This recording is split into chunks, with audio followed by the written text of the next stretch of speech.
Senang tiada terkira malam ini saya secara pribadi bisa bergabung dengan 68 titik partisipan Anakib Online Internasional.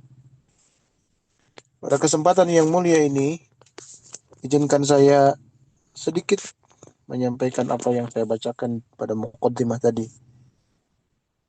Surah Al-Muzammil ayat 10. Ayatnya pendek, tetapi mudah-mudahan ini melengkapkan ketangguhan kita semua dalam bertorikoh, bertasawuf, mengikuti bimbingan irsyadat dari Syekh Mursyid kita semua, Hadratus Syekh Pangarsa Aba Aus. A'udzu billahi minasyaitonir rajim. Wasbir ala ma yaquluna wahjurhum hajran jamila. Dan bersabarlah engkau Muhammad terhadap apa yang mereka katakan. Dan tinggalkanlah mereka hajran jamila dengan cara yang baik. Ayat ini ditujukan kepada Nabi Muhammad. Karena ada menggunakan redaksi wasbir. Fi'il amar yang ditujukan kepada satu orang, yaitu Nabi Muhammad Sallallahu Alaihi Wasallam. Bersabar atas apa? Alama yaquluna, atas apa yang orang-orang kafir Quraisy katakan. Apa yang dikatakan oleh orang kafir Quraisy itu? Pernyataan-pernyataan, perkataan-perkataan, redaksi-redaksi, statement-statement yang ditujukan kepada Nabi Muhammad itu sendiri. Dalam bentuk apa? Dalam bentuk hinaan, cacian, bulian, fitnah, dan lain sebagainya. Kalau kita lihat sebab nuzul ayat ini, ya, sebab turunnya ayat ini, kita bisa menemukan fakta bahwa ayat ini turun pada fase awal dakwah Nabi Muhammad SAW di Makkah. Karena surah Al-Muzammil itu diturunkan oleh Allah, terutama di ayat-ayat awalnya, untuk menunjukkan tahapan dakwah terbuka. Tahapan dakwah untuk menyasar secara umum. Karena kan tahapan dakwah itu yang semula Rasulullah melakukan dakwah terhadap keluarganya dulu. Lalu orang-orang terdekat. Nah, surah Al-Muzammil ini, di awal-awal surah ini, menegaskan, menunjukkan kepada kita semua, ini adalah fase dakwah terbuka yang dilakukan oleh Rasulullah SAW kepada masyarakat Arab saat itu. Ya, ya ayyuhal muzammil, wahai orang yang berselimut, kan begitu. Dan ayat seterusnya, ayat seterusnya. Nah, di fase awal ini, hadirin ikhwan akhwat para pecinta kesucian jiwa, tantangan dakwah Nabi Muhammad SAW disebut sebagai tukang sihir, disebut sebagai penyair gila, ya, disebut oleh mereka itu sebagai orang yang terkena penung, terkena teluh, ya, terkena sihir, dan disebut sebagai orang yang gila. Oleh siapa? Oleh kaum kafir Quraisy. Hinaan-hinaan itu diterima oleh Nabi Muhammad SAW. Ya. Riwayat yang kedua mengatakan bahwa ayat ini berkaitan dengan rencana kaum kafir Quraisy yang bertemu, berkumpul, bermusyawarah, melakukan konvensi di mana? Di Darun Na'wat, di Darun Nadwah. Satu tempat yang digunakan oleh masyarakat Mekah saat itu untuk melakukan pengambilan keputusan bersama. Apa yang diputuskan di Darun Nadwah itu? Mereka menyusun strategi bagaimana caranya memfitnah Muhammad sehingga Muhammad ditinggalkan, sehingga Muhammad dihina, sehingga Muhammad dijauhi oleh orang lain. Itu Darun Nadwah dilakukan oleh mereka kaum kafir Quraisy. Secara intinya bahwa ayat ini sebab nuzulnya, sebab turunnya itu menceritakan tentang kondisi sosial masyarakat Arab saat itu yang bersekongkol secara kolektif untuk mendiskreditkan Nabi Muhammad SAW. Makanya Allah mengatakan wasbir, sabarlah engkau Muhammad ala ma yaquluna, terhadap apa yang diucapkan oleh kaum kafir Quraisy kepadamu. Menganggap tukang sihir, menganggap orang gila, menganggap orang yang korban sihir. Kalau tadi menganggap tukang sihir pelaku sihirnya, ada yang mengatakan, oh Muhammad ini terkena tenung, terkena teluh, terkena sihir, makanya kelakuannya tuh kayak orang gila, dan sebagainya. Sabar, kata Allah. Ala ma yaqulun, atas apa yang mereka ucapkan kepadamu. Terus apa lagi? Wahjurhum, dan tinggalkanlah mereka. Artinya, jangan disiksa, jangan dikendalikan dengan ungkapan-ungkapan mereka yang menghina, yang mendiskreditkan, yang membuli, dan lain sebagainya. Tinggalkan mereka. Tinggalkan ucapan-ucapan mereka. Jangan terganggu. Dengan cara apa? Hajron jamila. Dengan cara yang baik meninggalkannya. Yang keren meninggalkan mereka. Apa yang dimaksud dengan hajron jamila itu? Meninggalkan mereka yang menghina, yang membuli itu dengan tanpa dendam. Ya, tidak ada balasan dengan keburukan-keburukan yang serupa. Kalau menghina, dihina lagi. Enggak, begitu. Terus apa lagi?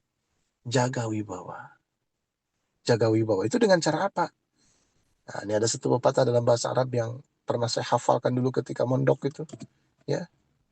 Tarkul jawab alal jahil jawabun. Meninggalkan jawaban kepada orang yang jahil, itu adalah jawabannya sendiri. Jadi kalau ada orang yang jahil, jahil itu artinya nggak mau dikasih tahu. Bukan bukan tidak tahu, tapi orang yang nggak mau dikasih tahu kan susah. Orang yang tidak tahu tuh gampang mengobatinya. Dikasih tahu, selesai. Itu orang yang tidak tahu. Tapi kalau orang yang tidak mau tahu, dibom sekalipun dengan informasi apapun, nggak akan pernah dia mau tahu. Begitu. Nah, jaga wibawa itu artinya apa? Jangan terpancing. Tunjukkan bahwa kelasmu itu beda dengan mereka. Itu kata Allah kepada Nabi Muhammad. Nah, ayat ini, hadirin ikhwan akhwat, para pecinta kesucian jiwa rahimakumullah, ini kali kedua saya. Kemarin saya bercerita tentang suratul Kahfi ayat 18. Sekarang cerita tentang Al-Muzammil ayat 10. Untuk mengokohkan, saya yakin, sepenuh yakin, ikhwan dan akhwat, orang-orang yang terpilih, orang-orang yang kuat, orang-orang yang tangguh, orang-orang yang kuat kesabarannya, berdiri bersama orang yang satu helaan napasnya, tarikan dan helaan napasnya, detak jantungnya, detik-detik waktunya, selalu bersama dengan Allah Subhanahu wa Ta'ala, guru kita semua. Dan hari ini kita diuji dengan ujaran-ujaran kebencian, dengan stigma-stigma negatif, dengan label-label yang menurut pikiran kita itu sebenarnya memancing emosi kita semua. Yang diarahkan kepada guru kita semua, guru mulia kita semua. Sabar. Sabar dengan kata-kata mereka. Wahjurhum hajran jamila. Tinggalkan mereka. Gampang sebenarnya, nggak usah dibaca, nggak usah dikomen, nggak usah dilihat. Ada orang yang numpang tenar, numpang cari uang dengan apa? Dengan sesuatu yang mereka tidak ketahui. Mereposting, melakukan posting ulang di akun-akun mereka untuk potongan-potongan informasi, potongan-potongan video yang banyak pada akhirnya di komen dia adalah bentuk-bentuk yang menurut kita itu adalah bentuk penghinaan, diskredit, dan lain sebagainya. Sabar. Sabar. Kebenaran akan menemukan jalannya sendiri. Bersabar atas apa yang mereka ucapkan. Ya, ucapkan itu bukan hanya sekedar lisan. Sekarang ditransfer, ditransform menjadi tulisan-tulisan di media sosial dan sebagainya. Ya. Dengan cara mana? Hajron jamila, dengan cara kita mengabaikan itu dengan cara terbaik. Kalau bisa menjawab dengan baik, jawab dengan jawaban yang baik. Kalau kita tidak bisa menjawab dengan jawaban yang baik, mending diam saja. Kan seluruh logaritma yang ada di media sosial itu semakin kita rajin melihatnya, maka semakin naik logaritmanya. Tapi semakin kita mengabaikannya, nggak pernah klik, nggak pernah baca, maka dengan sendiri akan turun. Dan begitu. Nah, ini adalah fase bagaimana kita menguatkan kesabaran kita semua. Dengan cara apa? Disyarah atau ditafsir ayat tersebut, fokuskan kamu ibadah. Kalau kita fokuskan amalia, zikirnya banyakin, manakibannya masih makin rajin, khatamannya nggak ditinggalin, seluruh sistem amalia nggak ditinggalkan. Orang akan melihat, ternyata diserang dari berbagai sisi, dipersepsikan dari berbagai macam-macam, dia masih tangguh beribadah. Keren sekali. Bapak Ibu yang dimuliakan Allah Subhanahu wa taala. Kalau kita mau tahu, Ibnu Athaillah As-Sakandari adalah orang yang suka ngebully tokoh tasawuf yang hidup di masanya. Siapa? Abu Hasan As-Sazili. Ya. Jadi beliau itu banyak bahasa kitanya nyinyir gitu.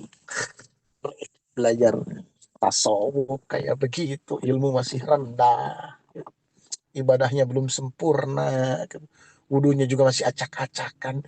Belajar tasawuf, belajar apa? Belajar tarikat, belajar torikoh, apa-apaan mereka. Dia begitu awalnya. Begitu awalnya. Ibnu Athaillah Sekandar itu, lihat di Lataiful Minan. Ya. Beliau menceritakan tentang itu. Tapi tiba-tiba dia tersadar juga. Mereka yang aku hina, yang aku katakan bodoh, gak punya pengertian, gak punya ilmu dan sebagainya. Tapi kok ibadahnya makin mantep banget ya.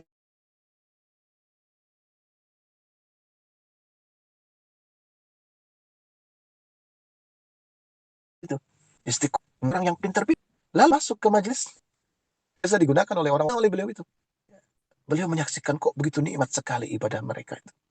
Masya Allah. Luar biasa. Nah, lambat laun dia merasakan, kok saya juga ikut tenang ya. Ikut-ikutan dengan mereka. Lalu pada akhirnya dia mengakui, sampailah beliau menyatakan kepada Syekh Mursyid saat itu yang beliau ikuti majelisnya yang semula dia hina itu. Dia mengatakan bagaimana? Ya Syekh, aku sudah berapa hari ini ikut majelismu. Kok aku merasakan ketenangan yang tidak aku dapatkan dengan ilmu yang aku miliki. Dengan pengetahuan yang aku punya. Tapi aku merasakan ketenangan di majelismu yang dipenuhi dengan orang-orang bodoh yang aku sangka semula. Kok aku merasakan ketenangan? Masa Allah. Bagaimana kata beliau? Aku tahu sebelum kau memberitahuku. Aku tahu kau selalu hadis di majelisku. Dan aku tidak pernah berkomentar apapun. Biar kau melihat sendiri dan merasakan bahasa anak sekarang tuh vibes-nya bagaimana. Vibrasinya kayak gimana. Akhirnya dia menjadi pengamal tarikat Saziliyah yang luar biasa. Bapak Ibu yang dimuliakan Allah Subhanahu wa taala. Hajran jamila, kita meninggalkan dengan sikap terbaik, dengan sikap yang berwibawa, dengan sikap dengan akhlak yang terbaik. Boleh jadi itu adalah bagian dari dakwah kita yang kelak justru menjadi kunci bagaimana meyakinkan kepada mereka yang meragukan, yang menjelekkan, yang menghina guru kita semua. Pada akhirnya mereka akan melihat ketakjuban terhadap akhlak yang kita tunjukkan. Kita tidak membalas mereka. Kita tidak memperlakukan mereka sebagaimana memperlakukan kita semua, perlakukan guru kita semua. Tapi kita fokus ibadah, fokus laksanakan amalia. Karena bertorikoh itu bukan mengadu retorika, tapi bertorikoh itu adalah fokus pada amalia yang membuahkan akhlak yang baik dalam kehidupan sehari-hari. Mudah-mudahan kita dikuatkan selalu. Allahul muwaffiq ila aqwamit thoriq. Assalamualaikum warahmatullahi wabarakatuh.